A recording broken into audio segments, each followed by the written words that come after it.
Stop waiting for the perfect moment. There isn't one. Life is happening right now, in this breath, in this second. If you can't find happiness here, you won't find it anywhere else. We spend years chasing a future version of joy, a day when everything will be right, the bills will be paid, the stress will be gone, and the stars will finally align. But that day never comes. The only time you can own is now. If you don't learn to enjoy this moment, you'll blink, and your life will be gone, spent waiting for a happiness that was always within reach. So laugh at something silly. Smile at the little wins. Breathe and be grateful you're alive, because one day you'll wish you had lived more instead of waiting for life to start. Life doesn't knock politely on your door and say, "I'm ready now, you may begin." It flows, it moves, it changes, whether you are ready or not.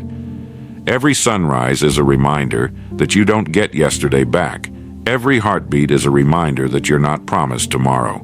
Yet too many of us act like life is a rehearsal, as if the real show starts later. We keep telling ourselves, when I have more money, I'll enjoy myself. When I have more time, I'll slow down. When things calm down, I'll be happy. Things never calm down. You just get older, and one day you'll realize the seasons passed, the people you love aged, and the moments you could have cherished slipped away while you were waiting for someday. That someday is a thief. It steals today right out of your hands. If you look closely, happiness isn't some grand event that comes wrapped in gold. It's in the way sunlight spills across your table in the morning. It's in the way a friend laughs at your joke. It's in the quiet satisfaction of finishing something you started. It's in the food on your plate, the roof over your head, the air in your lungs. But we overlook it. We think life is measured only by the big things, the promotions, the achievements, the milestones. And while those moments are beautiful, they are rare. If you depend on them for your joy, you'll be happy only a few times in your entire life. You must learn to make peace with the ordinary days, to see magic in the small moments. Because when you do, your life stops feeling like a constant chase and starts feeling like a blessing. Think about this. What if today is as good as it gets? Not because things won't get better, but because this moment has a kind of beauty you will never get back once it's gone. When you were a child, you didn't wait for a perfect reason to be happy. You found joy in a puddle, in a butterfly, in a game you made up on the spot. That ability to be present is still inside you. It's just been buried under layers of worry, ambition, and noise. And the danger is, if you keep waiting for your life to be perfect before you enjoy it, you will spend your entire existence waiting. So, maybe the secret isn't to wait for a better moment. Maybe the secret is to see that this is the better moment. Right now, this breath, this heartbeat, this day, is your chance to live. And if you miss it, you don't get a replay. The myth of someday. We've all whispered it to ourselves at some point. Someday I'll slow down. Someday I'll enjoy life. Someday I'll finally be happy. But that someday is a ghost. It lives just out of reach, always waiting for the next achievement, the next paycheck, the next season of life to arrive, and as you keep chasing it, your days silently slip away. The problem is, life is not stored up in the future, it's lived in the present. You can't put happiness in a savings account and withdraw it later. Every single moment you postpone joy, you're robbing yourself of the only real wealth you will ever have, time. Think about it. There are people who once had dreams of seeing another sunrise, who would give anything for the simple privilege of this day you're living right now. Yet here you are, breathing, able to walk, think, and choose. That is a treasure beyond all the riches you can hold in your hands. The truth is, joy isn't hiding in some far-off destination. It's scattered everywhere in your path. The smell of fresh rain, the laughter of a child, the quiet of the early morning before the world wakes up. But if you're too busy rushing toward someday, you'll miss them. When you realize that happiness is a decision you make in the middle of imperfect circumstances, you stop living for the weekend, for the promotion, for the next break in the clouds. You start living now. And the sooner you embrace this, the more life you'll truly live. The power of presence. Presence is more than just being here. It's fully arriving in the moment, mind, body, and spirit. Too many people are physically present but mentally scattered, replaying yesterday's regrets or fast-forwarding into tomorrow's worries. That's why they feel disconnected, restless, and unsatisfied, even when life seems fine. The extraordinary thing about presence is that it transforms even the most ordinary moments into something meaningful. When you eat, truly taste your food instead of scrolling on your phone. When you talk to someone, look into their eyes and actually listen, not just wait for your turn to speak. When you walk outside, notice the way the wind moves, the way light shifts through the trees. Presence slows life down, not because time changes, but because you start seeing it. The days no longer blur together because you're capturing the details most people overlook. And those details, they're the threads that make up the fabric of your life. People often chase big moments thinking that's where life happens, weddings, promotions, vacations. But in truth, your life is mostly made up of small, repeated moments. If you're absent for those, you've missed the bulk of your existence. Being present is also what allows gratitude to grow. You can't be thankful for what you never notice. And gratitude, in turn, fuels happiness, making your life richer without a single external change. You don't have to meditate for hours or live in a cabin in the woods to practice presence. You just have to stop treating the moment you're in as a stepping stone to the next one. This moment is the destination. This is it. Rewriting your definition of enough. One of the fastest ways to trap yourself in an ordinary life is to borrow someone else's definition of success. Most people never stop to ask themselves what enough actually looks like for them, so they chase endlessly, piling on more and more without ever feeling fulfilled. You see it everywhere. People upgrade houses, cars, and wardrobes, thinking the next thing will finally make them feel complete. But if your definition of enough keeps moving, you're not chasing success. You're running on a treadmill of emptiness. Extraordinary people are clear about their personal enough. That doesn't mean they settle for mediocrity. It means they have a compass. They know when they've crossed from growth into greed, from ambition into addiction. They understand that more isn't always better if it costs them peace, health, or relationships.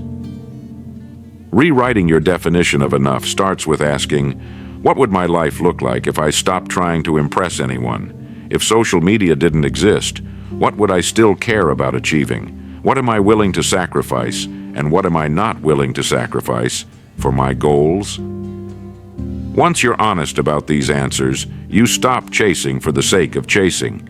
You stop living in constant comparison mode. You begin to create a life that's deeply aligned with your values, instead of one that's just a mirror of society's noisy demands. When you live from a place of enough, you actually achieve more. Not because you're desperate, but because you're focused. You're no longer wasting your energy chasing approval or meaningless upgrades. Instead, every move you make is intentional, rooted in clarity, and aimed at building something that lasts. The courage to stand alone. Separating yourself from the ordinary often means walking a road where the crowd won't follow, and that's exactly why most people never do it. It's lonely. Human nature craves belonging, but belonging often comes at the cost of blending in. If you want to rise above, you have to develop the courage to stand apart. The world loves conformity. When you challenge norms, question traditions, or reject how things have always been done, you'll make people uncomfortable. Some will quietly distance themselves, others will criticize you openly, and if you're not prepared for that, you'll be tempted to shrink back into the safety of the ordinary. The extraordinary learn to be okay with solitude. They understand that silence is not absence. It's space. Space to think clearly, to plan strategically, to grow without interference. They don't need the constant approval of the crowd because they've built an internal compass that guides their steps. Standing alone doesn't mean you cut everyone off. It means you're selective about whose voices you allow in your head. You choose mentors over cheerleaders, truth-tellers over comforters, and people who challenge you over those who simply agree.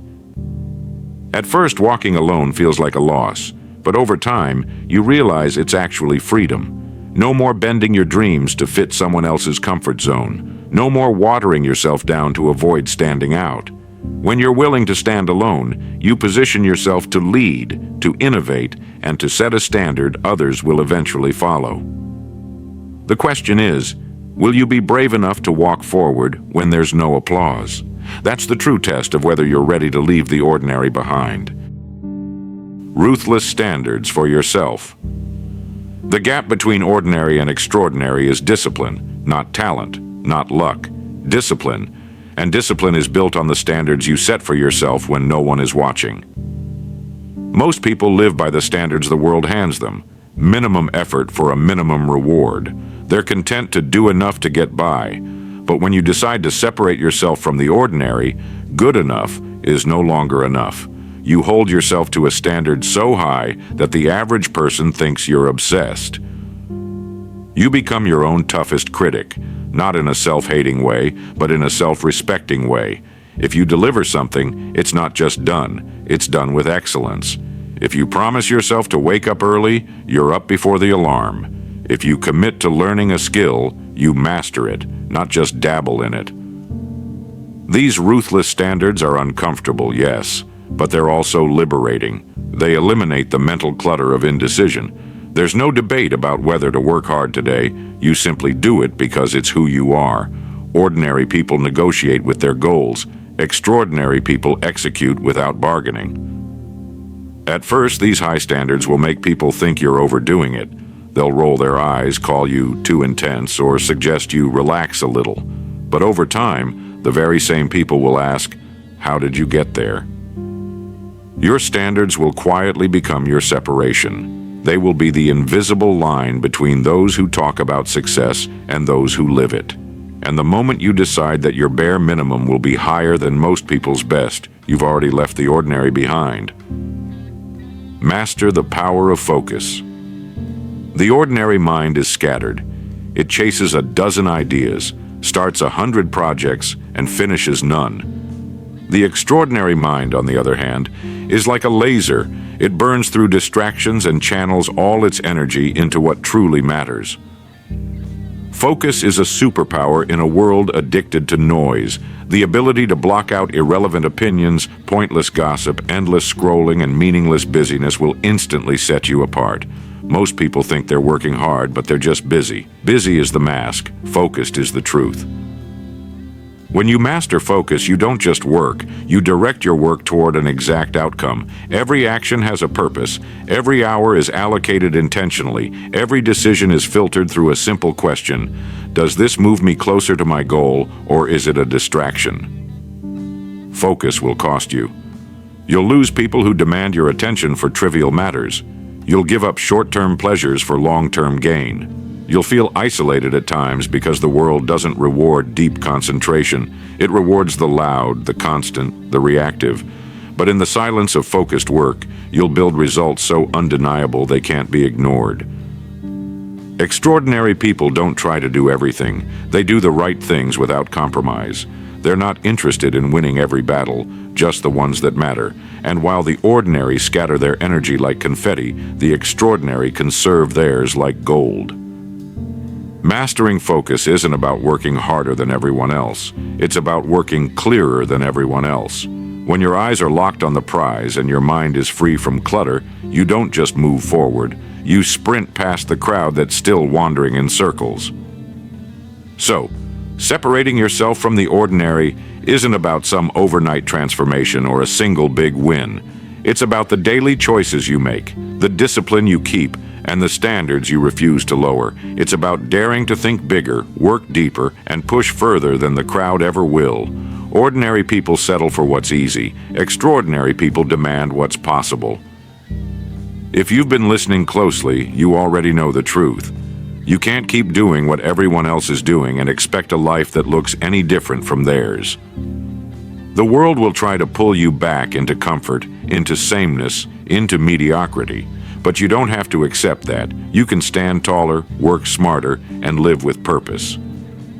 So, from this moment, stop blending in. Stop living at half speed. Step into your own lane, set your own pace, and let your results speak louder than any words could.